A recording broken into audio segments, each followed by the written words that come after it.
我们现在所在的位置是商洛市的洛兰县，这个位置呢也是属于秦岭的南坡。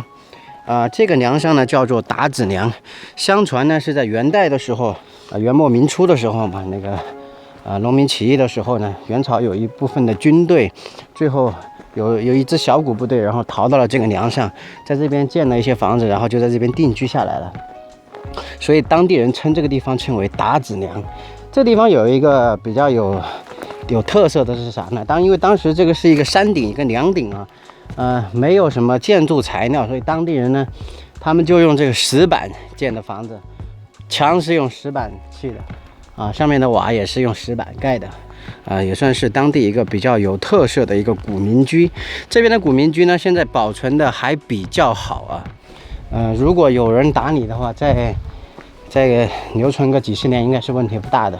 但是现在比较可惜的是，因为现在居住在这里的人都已经搬走了，我们看到这边所有的房子都已经空了，没人了。这房子呢，很多地方呢也都有些塌了，有一些房子的现在都已经垮塌了。如果没有人打理的话，像这房子很快又会再塌了。这一块你看，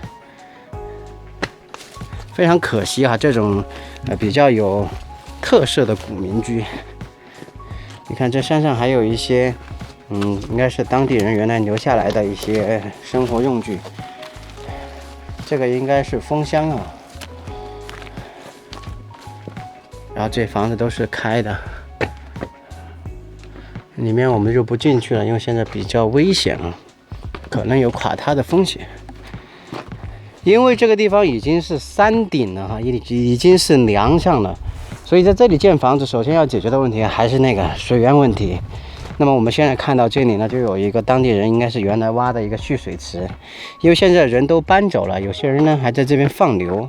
我们可以看到有一些动物过来饮水的脚印，这个水呢现在已经有一点恶臭味了。这山顶的风景是相当的好看啊。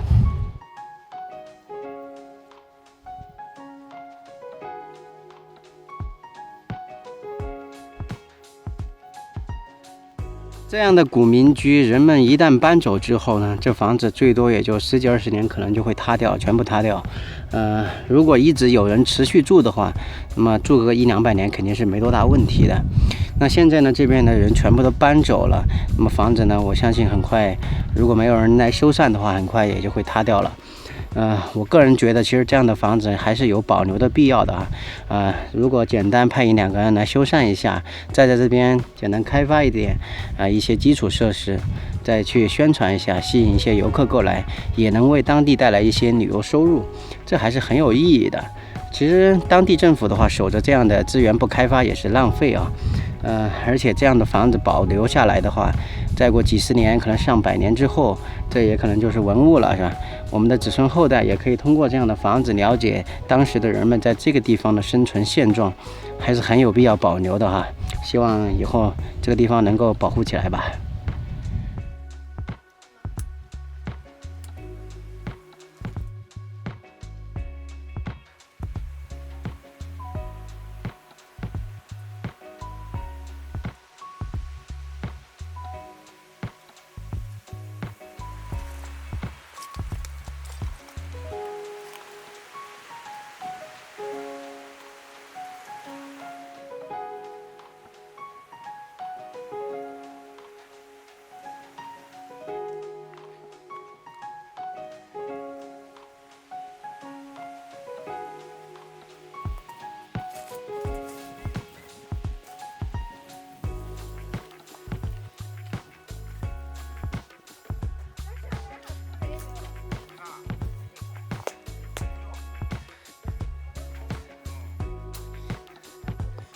说的是啥柴？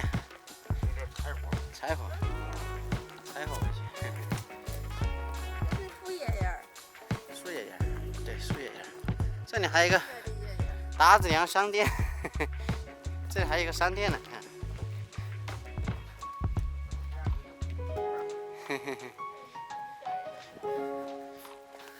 哇，这还有一个凉亭。对啊，这是你的房子啊。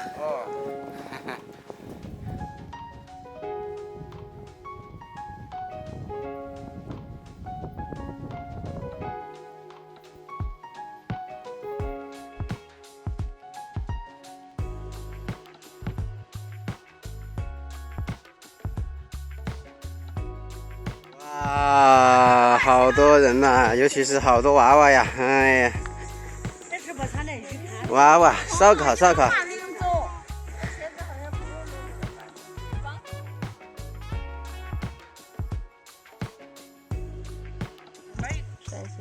哇，烤鱼，烤鱼，烤鱼，烤鱼！